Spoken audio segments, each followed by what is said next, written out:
God, sir, happy birthday. See, Jagan. I consider myself still young enough, at least on Wikipedia, where I feel that birthdays must be celebrated and every opportunity must be taken to the fullest. And I was telling Gohar sir, मजाक में, I won't do it, कि जन्मदिन गीत गाने से पहले हम आज यहाँ happy birthday गाएंगे. But I'm not here today as an award-winning or award-nominated actor. तो आई मस्ट से कि मुझे कभी ऐसा कोई अवार्ड ना मिल पाया जो मैं वापसी कर पाऊं जिसकी, और ये मेरा बड़ा रिग्रेट रहा. मुझे भी बड़ा मन था कि एक आध नेशनल अवार्ड मिल जाए. गुरदीप सर, आपने तो अपने रहते हमें तवज्जो नहीं दी. अब मेरी जवानी ढल चुकी है, अब मुझे अवार्ड वापसी का मौका भी नहीं मिल रहा है, क्योंकि किसी को नहीं चाहिए मेरे स्क्रीन अवार्ड और सिने अवार्ड वापसी. Anyway, I am not here as an actor, an activist, or even a Twitter pest, which I feel is my most true identity.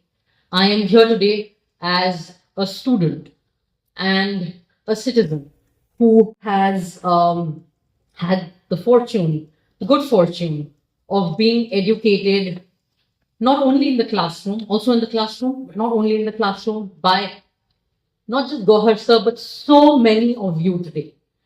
And so when Gohar Saab suggested that I might be here, I thought that I must take this opportunity to mark not just your milestone birthday, but your and all of your contribution, the contribution of almost every single one of you in this room in keeping us alive, keeping our conscience, our mind, and our soul alive in the most fundamental sense of the word for these past 15 years.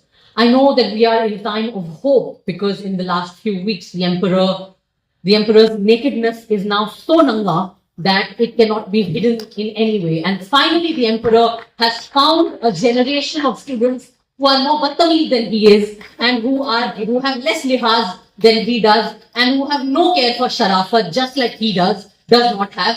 And finally, somebody is answering him in his own language and is showing him his own truth in the form of memes and cartoons that are so audacious that you cannot but laugh at them, even when we feel a little cringe ourselves. So finally, someone is getting a taste of his own medicine. But I want to say that the parasites that are crawling all over the powers that be in these days were not born in a vacuum. They all owe, like we do, like my generation does, we all owe a huge debt of gratitude to all of you, to every single person in this room, because I can recognize so many of you. Some of you all have been my seniors in college. I have learned from every single one of you a very fundamental lesson. And that lesson is that power does not deserve our trust. That power does not deserve our shraddha. It does not deserve our anvishwas, certainly. The only thing that power deserves is questions. And all of you have asked those questions relentlessly, even when it was not these people in power, when it was the opposition in power or other governments in power. I was reading this book and I was struck by the dates of these poems, because some of them go back to 1977, 75, emergency, that thing that I think she shouldn't have even named it, because then she would have gotten away with it like our current people have for the last 10, 12 years. So I'm here to say thank you. Thank you because your struggles, your efforts, your labor, your everyday lectures in the classrooms that we would be trying to bunk actually enabled us to be alive even in this past decade. No movement and no moment in history stands on its own feet alone, however witty, however fun, however audacious it is. And today, this moment of hope belongs to every single one of you who has relentlessly spoken out for the last 12, 13, 14, 15 years, when so much of this country was blinded by advertising and savvy marketing and nonsense nomenclatures that this government is best known for. Well, Ashok sir read one poem that I was going to read, so I am not going to repeat and make the mistake of following him up in any way. But I want to say that the cost of this time of speaking up when it was not safe to speak up, of speaking up when it was not cool to speak up, of speaking up when there were no means to go viral, has been very great. And most of you know what that cost is in a personal sense. And some of you have borne that cost. I mean, Safdar Hashmi Saab's family is here. Some of you have borne that cost in decades gone by. And so I'd like to mark what that cost is and what that cost continues to be with a very powerful poem, which is the first poem in this collection, called Kaid Khane. And I think we should dedicate this poem, though it ends in hope, but we must dedicate it to the memory of Father Stan Swami, because that is what the cost has been of speaking out in these past 10 years. And I hope that there will be a day when the judicial system of this country will be held accountable for the institutional murder of an 84-year-old Parkinson's victim, because they didn't have the basic decency of doing their job. The cost is a teacher like so many of you, Professor Sai Baba, who didn't survive for 1 year after he came out on bail. That is what the cost of speaking out when it was not cool is. कैद खाने की फसीलों से डराने वाले भूल जाते हैं कि अगर जिंदगी तल्ख लगे, जहर लगे, जेल के बाहर इतनी सांस दुर्भर हो कि दम घुटने लगे, इतनी दुर्भर हो कि हर हद से गुजर जाने को हो दिल बेताब।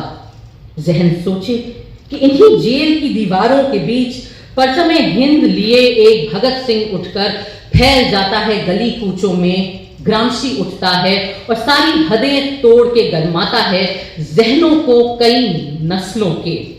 जूलियस उठता है हिटलर के निहा खानों से और अफ्रीका के जेलों में कहीं एक स्टीव जन्म लेता है। यहीं मंडेला के पैरों से कहीं बेड़ियां टूट के गिरने की सदा आती है। जेल में खौफ की फसलों को उगाने वाले भूल जाते हैं, वहीं हिम्मत और अज़्म की फसलें भी उगा करती हैं।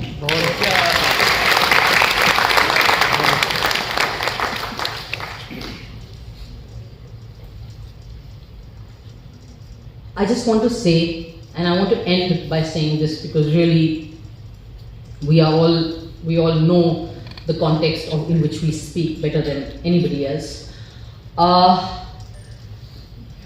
I think that the greatest lesson of the last 10 years has been that hope is not an option. उम्मीद हमारी मजबूरी है। उम्मीद इस काले वक्त में वो ढीठ न्यूसेंस चीज है जो हमें थकने नहीं देती। And I think that all of you have kept that hope alive in people like me and the generations that have come after us. I want to take us back to 2016, when this particular government, this Modi-led government, was still relatively fresh and people were still believing in Sabka Saath, Sabka Vikas and all those other slogans. And there was a protest in JNU, and many things happened that year. There was a protest in JNU on the fee hike. There was the suicide or institutional murder, call it as frankly as we should, of Rohit Vemula. There was the disappearance of Najib. There was the event to mark the Afzal Guru's hanging, and that led to that whole hysterical sort of witch hunt of students and educators. And I remember feeling really bewildered and shocked, because it was the first time that JNU became a gali, and then continued to be a gali for many years after that.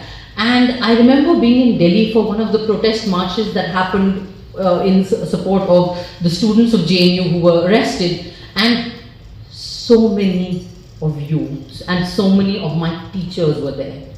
and it made me feel that yes, this time we will bear. We will be able to go through this time, and the things that we know or believe in or fight for are not, they're not all lies. They're not, it's not madness. It's not that, froth that Arnab Goswami spews every evening on prime time.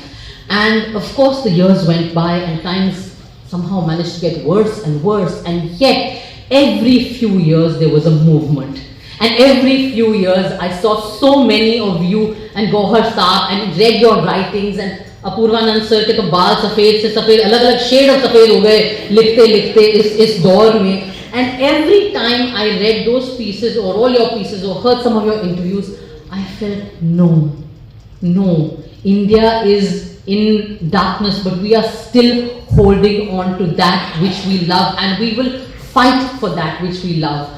Now, many more movements later, we are in a time when hope seems possible again, and maybe Gurdeep sir will again be in a position to give me a national award someday, and I will not stop reminding him about it.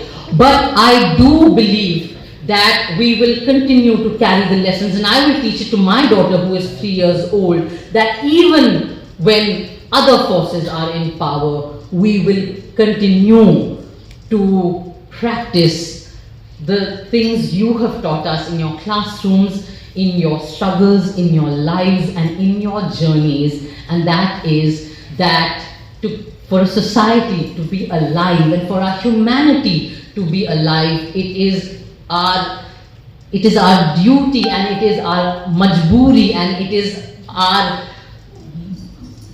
dharma that we must treat power with some sense of condescension, some of that JNU arrogance, some of that intellectual dimagi naksalpan that the Sultan has referred to in his latest Badbadana. And we will continue to give power the only thing it deserves, and that is to ask questions of it. And that is my promise to this room as not an artist, first as a student of yours and as a citizen and as a new parent. And I thank you for these precious lessons. Thank you so much.